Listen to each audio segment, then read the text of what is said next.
The first one is streamlined and improved communication. So having the portal allows your customers to make requests. They can also see all of their equipment, see their service history. They can even communicate back and forth with your team through the customer portal as your team can with Tinnacity HQ.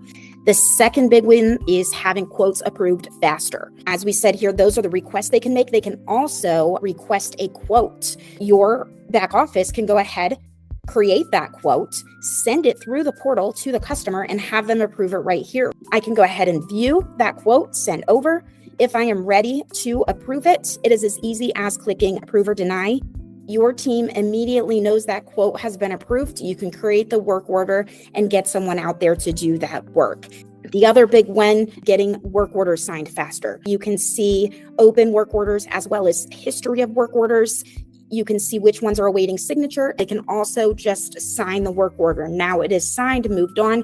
Your team can go ahead and invoice for that work order. Streamlined and improved communication, quotes getting approved faster, and work orders signed faster so you can get invoices out for them.